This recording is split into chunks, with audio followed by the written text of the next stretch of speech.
Hey guys, what's good? Welcome back to JDB Selects. I hope you all had a safe and fun long Easter weekend. It was certainly an interesting round of football, some really good performances, some really poor performances, and obviously the Tigers getting one up over the Eels on Monday was bloody brilliant. Even though I wasn't on them, it's still great to see the Tigers finally with a positive win-loss ratio. I believe that's the first time since 2002 that they've had that, so great for the game, great for the Tigers, and also great for Benji Marshall.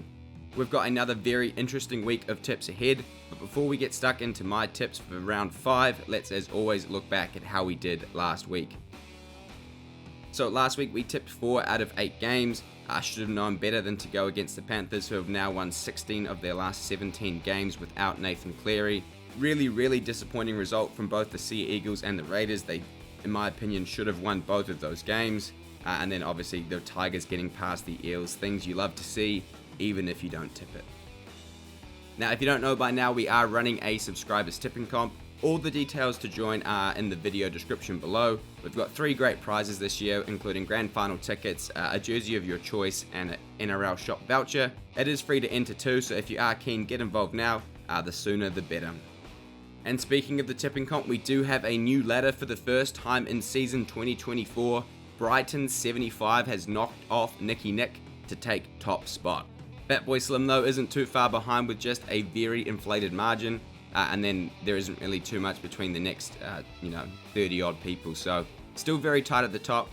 1 or 2 games can really swing that leaderboard around, so good luck to you Brighton 75 this week, and good luck to everyone else in the tipping comp as well.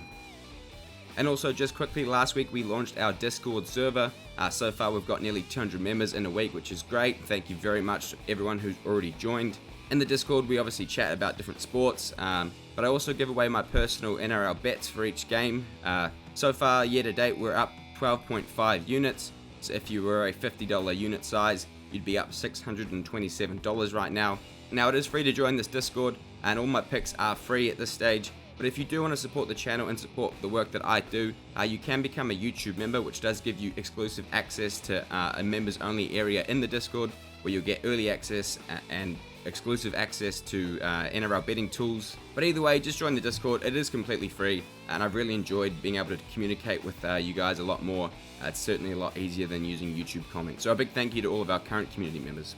Alright, enough of me babbling. Let's get stuck into my personal tips and predictions for NRL Round 5 2024. Alright, Round 5 gets underway on Thursday night with the 5th place Melbourne Storm taking on the 12th place Brisbane Broncos at Amy Park in Melbourne.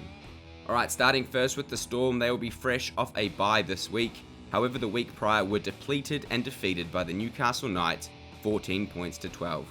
Melbourne were missing a ton of troops, including Welsh, Chan, Hughes and Munster, but it was their own poor handling that really let them down, only managing a 69% completion rate. Ryan Papenhuyzen has continued to impress and seems to be recapturing his best football, helping the Storm get back into the contest late, alongside Tyron Wishart, who ran for over 150 metres and bagged the final try. I thought both back rowers, Ali Katoa and Sean Bloor on club debut were great and really menacing, and their threat will only increase once Munster and Hughes return. Obviously a really disappointing loss for the Storm, but hard to read too much into that performance given the lack of first choice players. And in terms of teams list for the Storm, they will likely be boosted by the return of all of those players I mentioned, Welsh, Chan, Smith and hopefully Munster, who has yet to take part in 2024. And as for the Broncos, Adam Reynolds' exceptional kicking game and Pat Carrigan's outstanding performance earned the Broncos a dominant 38-12 point victory over the Cowboys at Suncorp Stadium. Carrigan was awarded the inaugural Carl Webb Medal as player of the match and finished the game with 212 running metres and was everywhere early, while Adam Reynolds came up with 2 try assists and 645 kicking metres as he tormented the Cows' back 3 with his boot. It was an impressive performance from a Broncos side missing 2 of their biggest stars in Walsh and Haas, but Tristan Saylor and Fletcher Baker filled the void perfectly, which would certainly give themselves and their fans some confidence that they can still compete even without their big names. In terms of teams list for this week, I don't see any changes to Kevy's side, with Walsh, Piakura and Haas still not expected to return until around round 7 or round 8. Looking at the two sides head to head, the Storm have a ridiculous record against the Broncos. They've won 14 of the last 15 games and 24 of the last 27, dating all the way back to 2011. However, the Broncos, they did snap a 14-game skid last time they met last season, in very convincing fashion too, 26 points to nil. And looking at the live odds, currently the Storm are $1.54 favourites, with the Broncos coming back at $2.50. The line is currently 4.5 points, and the over and under is 39.5 points. I feel like I say this every week, but the Thursday night game, as always, is blinking tough to tip. But at this stage, I am going to lean the side of the Storm, based on the fact that I do believe with Hughes, Munster, Walsh, and potentially Nelson Asafa-Solomona back, they will be near full strength for the first time this season. And obviously, you've got to back the stats there with their incredible record. So at this stage, taking the Storm 1-12. But as always, if you are keen to see any of my tip changes, jump in the Discord. Alright, moving now to the first of two Friday fixtures, starting first with the 14th placed Canterbury Bankstown Bulldogs taking on the 7th placed Sydney Roosters at Accor Stadium. Alright, starting first with Canterbury, the Dogs gave it a decent crack but were unable to overcome the Rabbitohs on Good Friday for the 6th time in a row, 20 points to 16. Canterbury were in the contest all the way, with moments of brilliance like Viliami Kikau setting up Josh Adokar, who found Matt Burton in support for his first try of the season.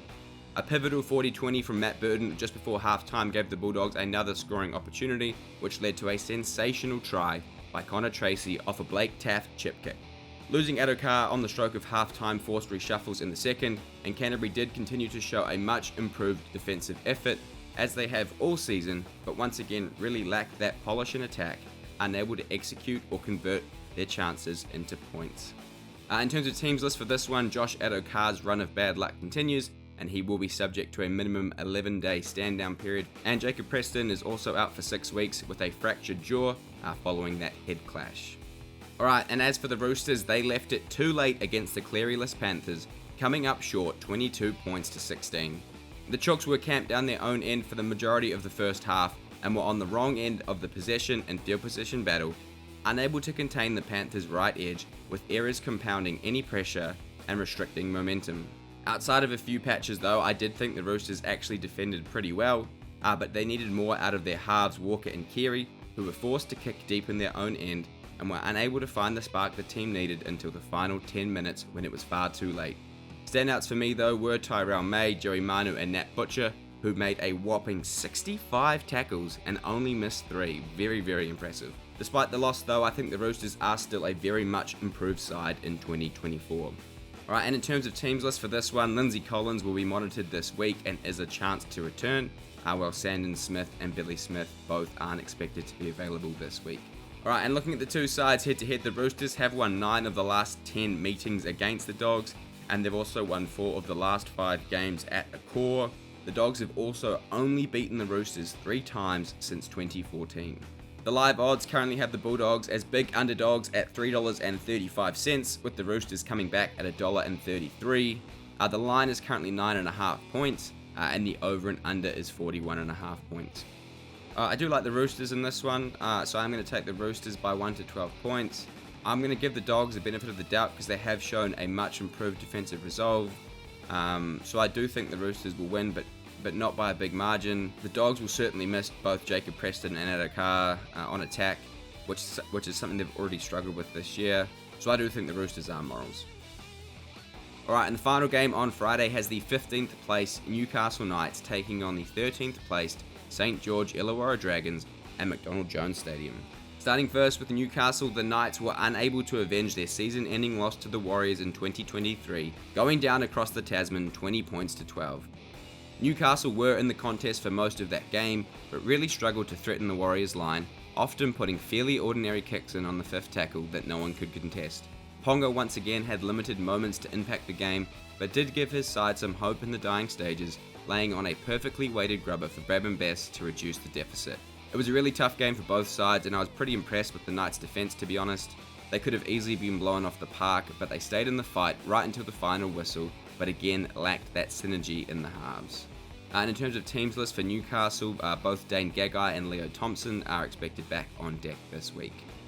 Alright, and as for the Saints, their hoodoo over the Sea Eagles in Wollongong continued, claiming a scrappy 20 to 12 point win. It certainly wasn't the most enjoyable game to watch, with 30 combined errors, but the Saints were certainly the better side and managed to defend their errors, unlike Manly. Tyrell Sloan bagged a double, and both Zach Lomax and Jack Bird got through a ton of work from the back, but I thought the Dragons' big middlemen like Sewer, Eisenhuth and de Belin were some of the best on ground for the Saints, and really kept them in the fight. No doubt Flano would have been pleased with the 2 points, but there's still plenty of improvement needed at the Dragons. In terms of teams list too, no new injuries over the weekend, so I'd expect minimal if any changes to the Saints lineup this week. Looking at the two sides head to head, the Saints have a good record over the Knights, winning 10 of the last 14 games. They also have an incredible record in Newcastle, beating the home side 14 times in their last 17 meetings, dating all the way back until 2004. The live odds currently have Newcastle as $1.45 favourites, with the Dragons coming back at $2.75. The line is currently 6.5 points, and the over and under is 42.5 points. Alright, now I know the stats do favour the Dragons here, and last week I didn't back the stats again in the Dragons and Manly game, but I am going to go against the stats once again and take the Knights here by 1 to 12 points. I really liked the defensive resolve I saw from Newcastle last week over here in New Zealand, and honestly, if they can unlock Ponga, they can beat any side on their day. They just need to find a way to do that. So I think a lot of focus this week will be on how they can unleash their attack, because defensively they're solid, and they should be able to find a lot of holes in a Dragons side that has already leaked plenty of points in 2023. Alright, and now moving to the first of 3 games on Super Saturday, we have the 16th placed South Sydney Rabbitohs hosting the 10th placed NZ Warriors, also at a core stadium. Starting first with the Bunnies, the Rabbitohs managed to hold off a game Bulldogs outfit on Good Friday, 20 points to 16. It was a much improved handling performance from South Sydney, who completed at 94% and only came up with 5 errors, but still conceded double-digit penalties but were able to defend their line. Jack Whiten picked up his first 4-pointer in a Rabbitohs jumper and looked threatening on the left edge in just his second game of the season. The win will no doubt give the Bunnies some much-needed confidence, but it certainly wasn't convincing. In terms of teams list, Alex Johnston is looking at an extended stint on the sideline, as is Shakai Mitchell, who won't be available, while Jai Arrow is also still in doubt for the Bunnies. And as for the Warriors, they recorded their first win at Mount Smart this season, holding on against a valiant Newcastle side, 20 points to 12. Both sides competed at a high level and defended well, with the Warriors having the better of the exchanges, but still not quite clicking in attack, at least not to the same level as they did last year. Wade Egan was outstanding in his return from injury. RTS, as expected, was unbelievable at fullback, running for 283 metres, breaking 7 tackles and looking dangerous with every touch of the ball. Mitch Barnett was also incredible again, backed his performance up from last week, as was Jackson Ford, who not only scored one of their 3 tries, but was involved in everything and came up with some huge effort plays. The victory was, however, overshadowed by the loss of Luke Metcalf with a suspected leg fracture, which is really terrible considering how many injuries he's had of late and the competitiveness of the 6th jersey at the club. And in terms of teams list, as I just touched on, Metcalf will be unavailable for an extended period of time, which will likely mean that Tamari Martin or Chanel Harris-Tavita will partner Sean Johnson in the halves. Looking at the two sides head-to-head, the Bunnies have won 14 of the last 15 games against the Warriors, including 8 straight, with the Warriors' last win in Sydney coming all the way back in 2011. The live odds currently have the Bunnies as underdogs at $2, with the Warriors coming back at $1.82. The line is currently very short at 1.5 points, and the over and under is 42.5 points. Fairly straightforward tip for me. Obviously, being a biased Warriors fan, I am going to take the Warriors in this one. I kind of like the Warriors 13+. I know Souths got their first win of the season last week, which should probably kick them into gear. But for me, I'm backing my boys in for a big win. Their first win in Sydney since 2011 by 13+ points. Up the Waz. Moving now to the second game on Saturday, we have the 11th placed Manly Sea Eagles taking on the 2nd placed Penrith Panthers at 4 Pines Park. Alright, starting first with Manly, the Sea Eagles were unable to shake the Wollongong Hoodoo, going down to the Dragons 20 points to 12. Manly had been flying high since Las Vegas, but dished up one of their worst performances in recent memory. Tom Trbojevic came up with an uncharacteristic 5 handling errors and subsequently went into a shell, having minimal impact on the game. Collectively, the Sea Eagles could only manage a 69% completion rate and looked completely disjointed in attack. It was a really disappointing result considering how well they started the season, and they've got a very tough assignment this week in the Panthers. In terms of teams list for the Sea Eagles, no changes are expected, but Matt Lodge should only be a week or two away from being available for selection. And as for the Panthers, their impressive record without Nathan Cleary continued, holding off a late charge from the Sydney Roosters 22 points to 16. Penrith didn't miss a beat without Nathan, with Schneider filling the gap seamlessly, and their right edge at its potent best, with Isaac Tungle combining with Sania Taruva, who bagged a hat-trick. Jerome Luai also had his best game of the season, getting involved a lot more and dazzling the defensive line with his footwork. And once again, as always, Dylan Edwards got through a mountain of work and scored an incredible solo try. If it wasn't clear before that Penrith are still red-hot favourites for the premiership, it is now. And in terms of teams list, no changes expected, with both Cleary and Sorensen expected to return after the bye in round 7. Looking at the two sides head-to-head, Penrith obviously have the wood over the Sea Eagles, winning 14 of their last 16 encounters, including 8 straight. The live odds currently have the Sea Eagles at $2.25 underdogs, with Penrith coming back at $1.65. The line is currently 3.5 points, and the over-under is 40.5 points. A fairly straightforward tip for me again, this one. I think the Panthers showed last week that they don't miss a beat no matter who's in that jersey, so I do think they can beat the Sea Eagles, who dished up some hot steam last week against the Dragons. I am just going to take the Panthers by 1 to 12 points because I do think Manly will want to show something after last week, and have proven this season they do have plenty of points. And last time they played, they did throw the ball around and it did trouble Penrith, so I do think it'll be close, but I do think the Panthers will win. Right, and the final game on Saturday has the first place, that's right, the first placed Dolphins taking on the 6th placed, yes, that's correct, 6th placed West Tigers at Suncorp Stadium in Brisbane. Starting first with the Finns, they claimed top spot on the NRL ladder for the first time in the club's history, following a gritty 30 to 14 point win over the Gold Coast Titans. The Finns were put on the back foot early, conceding the opening 2 tries and being forced to defend their line a man down after Max Plath was sent to the bin for a nasty hip drop tackle. They managed to do so though, and then clicked into gear after the break, running in 3 tries in 10 minutes to pull away from the Titans and secure the win. It was a genuine team performance, with Flegler, Kerr, Kafusi and Jeremy Marshall-King leading the way through the middle, and their potent backline of Farmworth, Hammer, Isako and Bostock causing havoc with ball in hand. A really decent result for the Dolphins against a fairly awful opposition, so I'm very interested to see how they go up against stiffer competition. And in terms of teams list, lock Max Plath has been given a 2-game ban for a hip drop tackle on Titans winger Philip Sami, so won't be back in action until round 7. And as for the Tigers, they pulled off an Easter miracle yesterday, getting past the Parramatta Eels 17 points to 16. It was an incredibly spirited performance from Wests, spending 10 minutes with a man down and losing the possession in territory battle. Aidan Caesar was incredible in defence and obviously kicked the winning field goal, but for me it was Lachlan Galvin who impressed the most, coming up with 2 incredible plays to send Justin Olam over the line and wrestle back momentum for his side.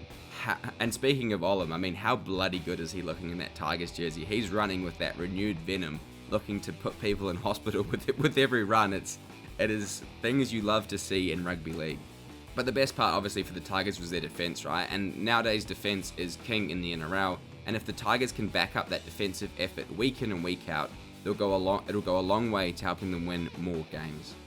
And in terms of teams for the Tigers, Galvin, as I just touched on, was sent off for a hip drop and has been suspended for 2 games, which is a big loss because he's been one of their best in recent weeks. Looking at the two sides head-to-head, the Dolphins are yet to beat the Tigers. They lost their lone encounter last season by just 1 point. The bookies currently have the Dolphins at $1.62 favourites, with the Tigers coming back at $2.30. The line is currently 3.5 points, and the over and under is 43.5. Should be a good game this. I think both sides have shown a lot of improvement so far this season, I guess as displayed by their position on the ladder currently. I do think the Finns can get it done at Suncorp though. If Galvin was in for the Tigers, I'd probably tip the Tigers. He's been so impressive in his cameos so far this season and was the reason they scored points yesterday. Defensively, they look good, the Tigers, but they are lacking points, and with Galvin not there, I do struggle to see how they can score points or as much points as I expect the Finns to score. So I'm going to take the Dolphins 1-12. Moving now to the final 2 games on Sunday, starting first with the 3rd placed North Queensland Cowboys hosting the last placed Gold Coast Titans at Queensland Country Bank Stadium. Alright, starting first with the Cowboys. Despite entering the Queensland Derby as the NRL's sole unbeaten team, the Cowboys were handed a reality check and their first loss of the season at the hands of the Brisbane Broncos, 38 points to 12. North Queensland's back five were unable to control the high ball in torrential rain, coming up with a combined 15 handling errors, allowing the Broncos far too many opportunities and were unable to repel them. Tom Dearden pulled off one of the greatest long-range try-savers you will ever see, running 90 plus metres in pursuit of Selwyn Cobbo and stopping him just short of the try line, but even that wasn't enough to spark his side, something coach Todd Payton highlighted as the most disappointing part. And in terms of teams list for the Cowboys, I expect the same 17 to be named this week. And as for the Gold Coast, they are still yet to record their first win of the season after losing to the Dolphins 30 points to 14. Dez's troops started strong, jumping out to a 10-0 lead after just 12 minutes, and even found themselves with a one-man advantage when Max Plath was sin-binned for a nasty hip drop on Philip Sami, but were unable to capitalise on it, coming up with crushing errors instead. The return of both David Fifita and Jaden Campbell was certainly welcomed, and both players had a visible impact on the Titans' attack. However, it's their defensive resolve that is still lacking, coming up with nearly twice as many missed tackles as their opposition. It's really hard to see how or when the Titans will improve, and in my opinion they are red-hot favourites to receive their third wooden spoon this season. Looking at the two sides head-to-head, the Cowboys have won 6 of the last 10 games against the Titans, and they have a great record at home, winning 9 of the last 10 meetings there, and that dates all the way back to 2012. The live odds agree with that. They had the Cowboys at the shortest favourite of the week, $1.15, with the Gold Coast coming back at a juicy $5.50. The line is massive at 15.5 points, and the over and under is 46.5 points. Fairly straightforward one here, ladies and gentlemen. Cowboys, 13+. Alright, and the final game of round 5 should be a goodie. The 8th placed Canberra Raiders taking on the 9th placed Parramatta Eels at GIO Stadium in Canberra. Starting first with the Raiders, they were unable to celebrate Jordan Rapana's 200th game with a win after getting embarrassed by a reserve-grade Cronulla Sharks pack, 36 points to 22. Canberra flew out of the blocks and raced out to an 18-0 lead before a controversial penalty against Hudson Young turned the momentum in Cronulla's favour, and they failed to wrestle it back. Despite leading early, it wasn't a convincing performance from the word go, with the Raiders coming up with a multitude of errors early to turn the ball over. That theme continued throughout the rest of the game, with both Xavier Savage and Corey Horsburgh having nights to forget. In terms of teams list for the Raiders, Papawati should be back on deck this week, while Zach Hosking will be MIA until around 6, I believe, with a concussion, while Elliot Whitehead will also be monitored this week. And as for Parramatta, the Eels went down to the Tigers in an Easter Monday thriller, unable to steal it after the final whistle, 17 points to 16. Parramatta seemingly had it all their own way. They were consistently camped down the Tigers' end of the field, but couldn't find their way through the line, even with a one-man advantage. They clearly missed Moses' kicking game and running game, but I did like what I saw from Dylan Brown, who looked dangerous at times, but failed to build any pressure. I also thought the Eels' outside backs were threatening with ball in hand, but again weren't given good ball and good space at the right end of the field. A frustrating performance, no doubt, and it just shows how important Mitchell Moses is to that side. And in terms of teams list, no new injuries at this stage, so I expect a fairly similar side to last week. Looking at the two sides head to head, it is 5 apiece in their last 10. However, the Eels have only beaten the Raiders twice at GIO Stadium since 2014. The live odds currently have the Raiders at $1.72 favourites, with the Eels coming back at $2.15. The line is currently 2.5 points, and the over and under is 45.5 points. Should be a cracking game. This, like I just said, I think both sides need to bounce back after very disappointing performances last week, but I do think the Raiders can get it done by 1 to 12 points. Moses being out for the Eels is huge, as proven against the Tigers, and you've got someone in Jamal Fogarty for the Raiders who has a very strong long kicking game, and that will ultimately be the difference, I believe. So I think the Raiders win by 1 to 12 points. Oh, bang, we got there in the end. Sorry, the nose and throat's still a bit banged up from the sickness/birthday weekend, but thank you very much as always for watching. If you are new here, hit that subscribe button, leave a like on the video, drop your tips and predictions in the comments, join the Discord, and I'll see you in the next one.